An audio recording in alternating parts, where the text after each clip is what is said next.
now give the floor to the representative of Bolivia. Muchas gracias, señora presidenta. En primer lugar, permítame sumarme a las palabras de agradecimiento y felicitación a la embajadora Pierce y a su equipo por la conducción de la presidencia del Consejo durante el mes pasado y desearle a usted y a su delegación el mayor éxito durante este mes. Asimismo, es para mí un privilegio sumarme a la bienvenida de Su Excelencia el señor Denis Moncada Colindres, ministro de Relaciones Exteriores de la hermana República de Nicaragua. También saludar a quien considero un amigo personal, el señor Gonzalo Conque, jefe de gabinete del secretario general de la Organización de Estados Americanos. Señora presidenta, tomamos la palabra para reiterar nuestro rechazo a la realización de la sesión de hoy en el Consejo de Seguridad. Esta es una instancia llamada a velar por los asuntos relacionados con las amenazas a la paz y seguridad internacionales.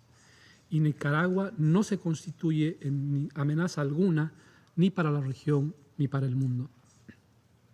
Los miembros del Consejo de Seguridad, y en particular los miembros permanentes del Consejo de Seguridad, tienen la responsabilidad de evitar la instrumentalización política e ideológica de este órgano.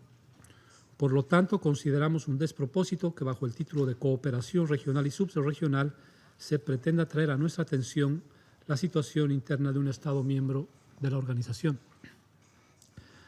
Asimismo, Bolivia considera que el argumento de tratar la situación en Nicaragua el día de hoy bajo el artículo 34 de la Carta de Naciones Unidas no aplica porque no se está investigando ninguna controversia o situación susceptible de conducir a afección internacional o dar origen a una controversia cuya prolongación pueda poner en peligro el mantenimiento de la paz y seguridad internacionales, puesto que en la actualidad la realidad en Nicaragua es de relativa calma.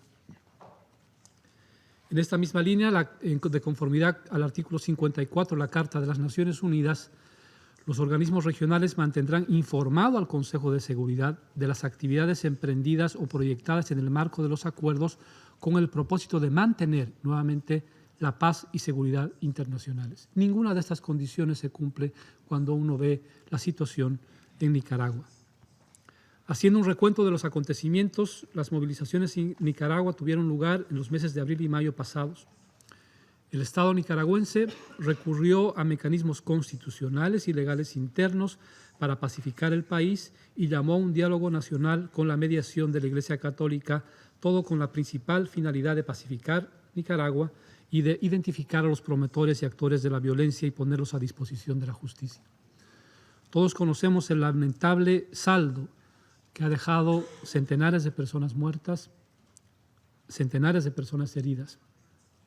Y estamos convencidos de que junto a los esfuerzos institucionales de la democracia nicaragüense, los responsables serán debidamente identificados, procesados y sancionados con el mayor rigor de la ley. Señora presidenta, Bolivia se ha opuesto a la realización de esta reunión basada en la Carta de las Naciones Unidas, que claramente establece el principio de no injerencia en los asuntos internos de los países miembros. Nos oponemos también a que se manipulen ítems de la agenda que tienen el propósito legítimo de apoyar mecanismos de cooperación con instancias subregionales para usarlos como paraguas abierto donde puede caber finalmente todo.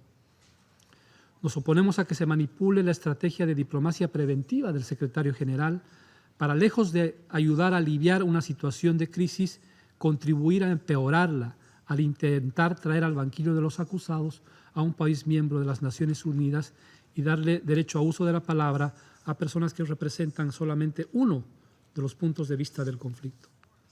Esta actitud debilita el multilateralismo, desgasta las dinámicas de la diplomacia preventiva, aleja más la posibilidad de diálogo entre las partes y viola los principios de igualdad de los Estados y respeto a su soberanía. Señora presidenta, permítame no coincidir con la distinguida embajadora del Reino Unido cuando hablaba de la historia. La historia es muy importante porque nos permite no solamente tener un contexto de lo que sucede, sino aprender muchísimas lecciones pertinentes.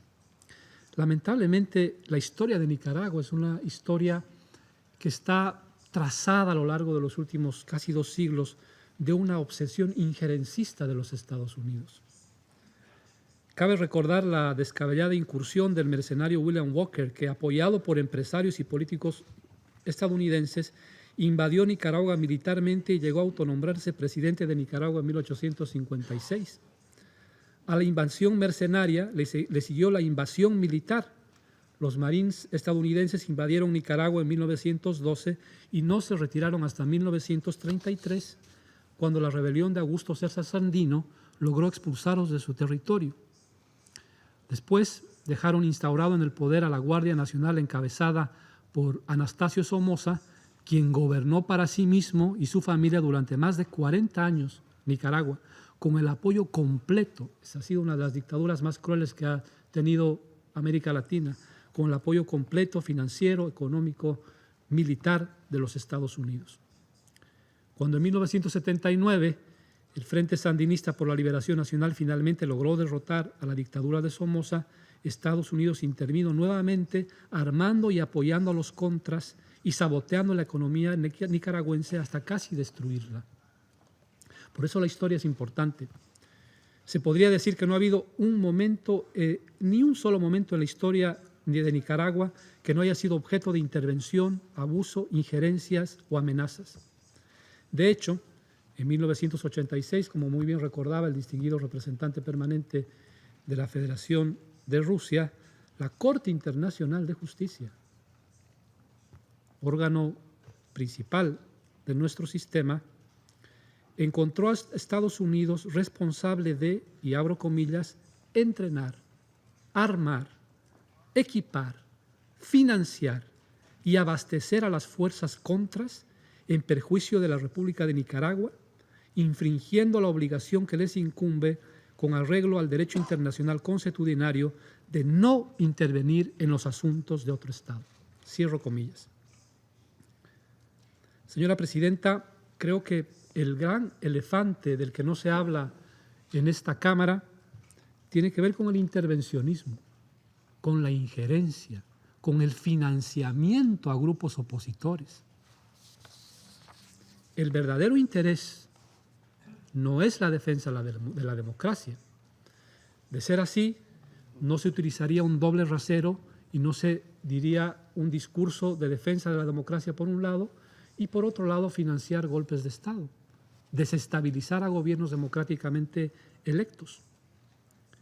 El interés verdadero no es la defensa de los derechos humanos, porque si así fuera, los estados que dicen defender los derechos humanos firmarían todos los convenios internacionales de nuestro sistema para la protección, defensa, promoción de los derechos humanos. Si fuera los derechos humanos la verdadera razón, entonces los Estados Unidos no habrían abandonado el Consejo de Derechos Humanos, que es uno de los grandes logros de nuestro sistema. Si fuera el asunto de los derechos humanos la verdadera razón, entonces no se promovería, por ejemplo, la aplicación de la tortura o el encarcelamiento de solicitantes de asilo para dar lugar a la inhumana separación de los padres y madres de sus niños y niñas. Es larga la historia reciente del intervencionismo. Veamos lo que pasa en regiones como el Medio Oriente, lo hemos dicho muchas veces. Esas políticas han generado las peores situaciones en Libia, Siria e Irak en este siglo. ¿Cuál es el interés verdadero? El interés verdadero es promover situaciones de inestabilidad para usarlas a favor de las políticas de cambio de régimen y el control de los recursos naturales. Ese es el objetivo central.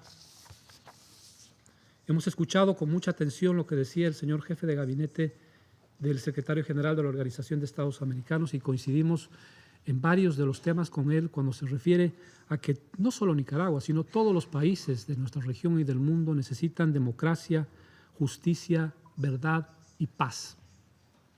Pero yo añadiría a eso a que además de la democracia y la justicia, la verdad y la paz, es imprescindible que los estados estén libres de injerencia, libres de intervencionismo.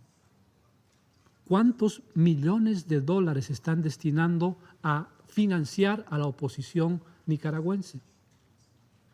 ¿De dónde salen esos millones de dólares para financiar la inestabilidad en países como Nicaragua? Y a eso se suman, hablando del sistema multilateral, la aplicación de sanciones unilaterales que son violatorias al derecho internacional. Si es que en verdad la comunidad internacional quiere ayudar a Nicaragua a resolver sus problemas, tiene que hacerlo en el marco de lo que dice la Carta de las Naciones Unidas, respetando su soberanía, respetando su independencia y respetando su integridad territorial, pero asimismo condenando cualquier tipo de injerencia, cualquier tipo de intervencionismo, cualquier tipo de política de cambio de régimen. La respuesta a los problemas de Nicaragua debe ser dada por los nicaragüenses en el marco de su Estado de Derecho. Muchas gracias. I thank the representative of Bolivia for that lovely statement.